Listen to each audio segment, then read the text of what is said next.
I'm very happy to introduce our keynote speaker, a faculty member known to all of us, who generously accepted our invitation to address you today, our own Ms. Shanti Ernest.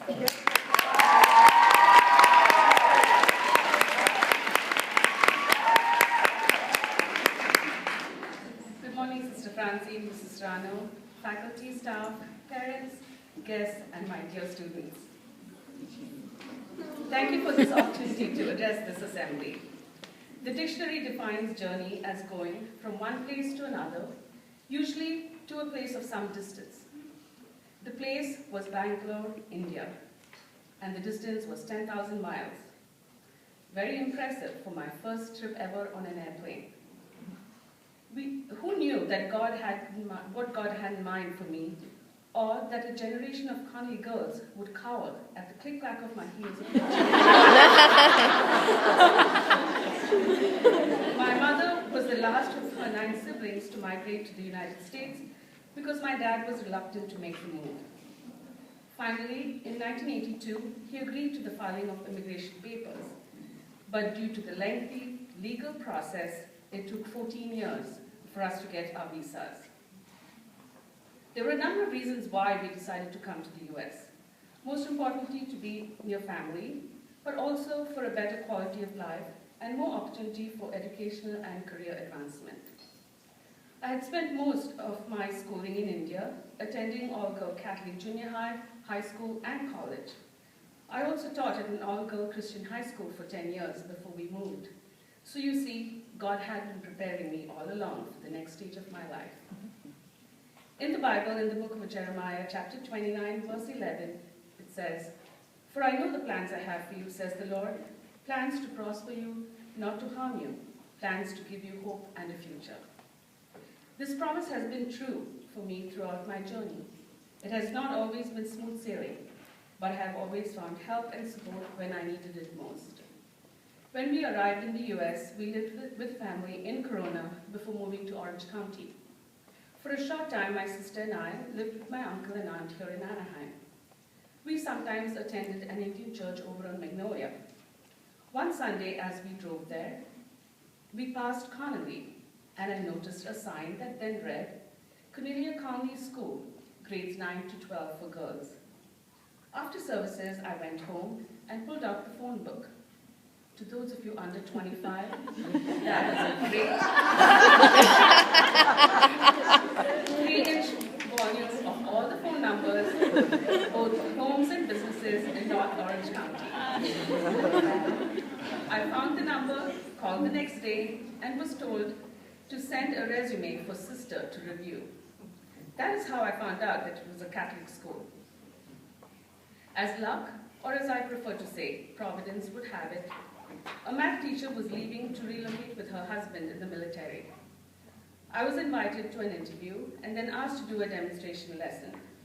All went well, and I was hired for the fall of 1997. So you do the math. This is my 18th year here at Connolly. I went from classes in India of 60 girls who stood as I entered the classroom and said, "Good morning, Miss Ernest," and at the end of class again, standing saying, "Good morning," and "Thank you, Miss Ernest."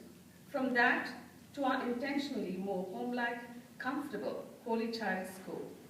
I was on my way, but I was going to need some help, and God took care of that. I remember in my second year, I was overwhelmed by a particular class.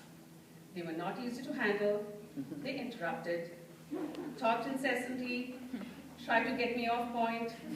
You got the picture. That day, I began to doubt that I was cut out for this job. But God stepped in the form of 2 sweet students who sensed my discouragement and left me a note on my desk thanking me for what I do and for being their teacher. What a godsend they were that day. God knew I needed that encouragement to stay on my journey. Everything was so different at an American high school, but as you would expect at Connolly, people were welcoming and supportive. But there was a steep learning curve. What was a prom? A pep rally? Or a dunk tank? I definitely learned the hard way what a dunk tank was.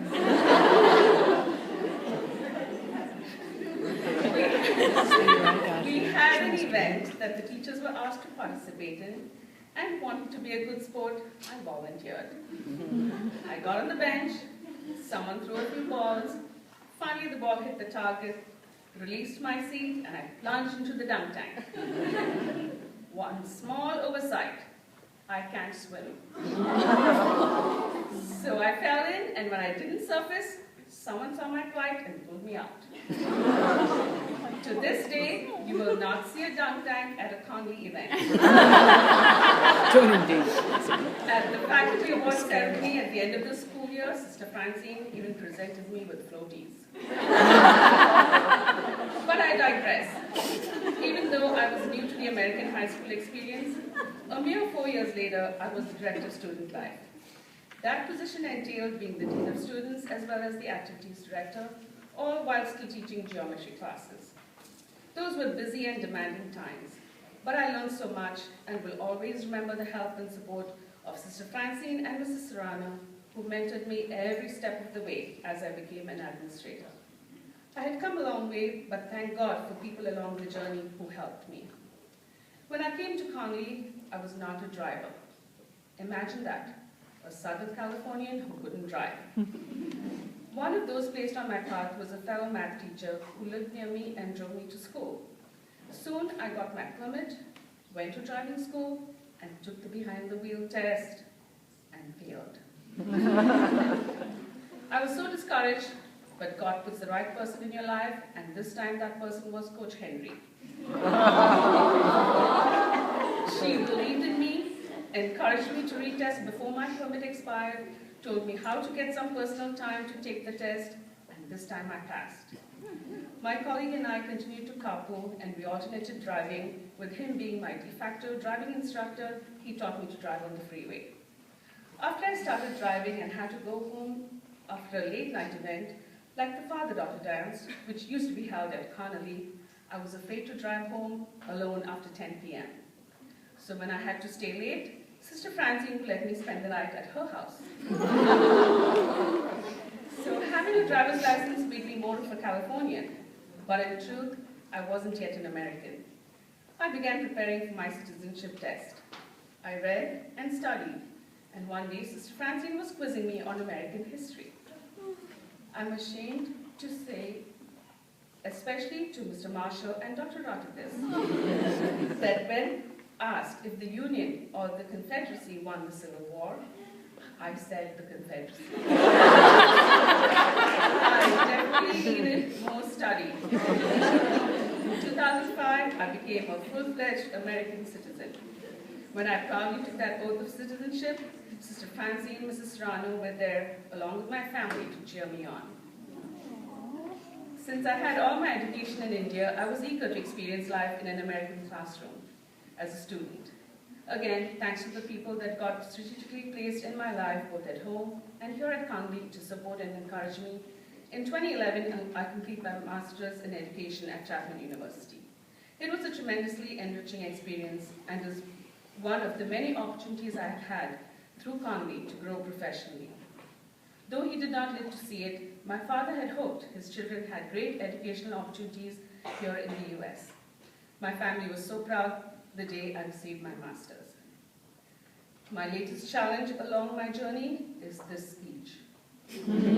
Doing geometry problems causes some people to quake in their boots, not me, but ask me to make a speech, and I stay awake at night in a cold sweat, wondering what to say.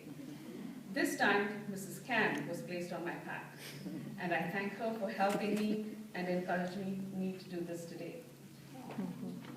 I have been blessed with the advantage of a loving and supportive Christian family, for which I am eternally grateful. To this day, my mom worries about me having a good meal. At 76, she still cooks for me and the family every day. My family's love and attention are priceless, but the point of my talk is that God provides.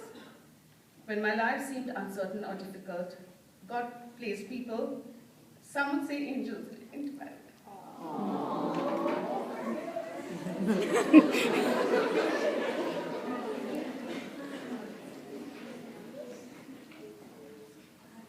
I'm blessed with family and friends, colleagues, and yes, you, my dear students.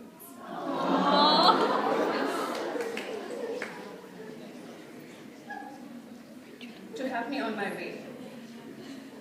Love God, pray, and watch for the people God places in your life to support you. Or be that person God can use to support someone else in their life's journey. Thank you.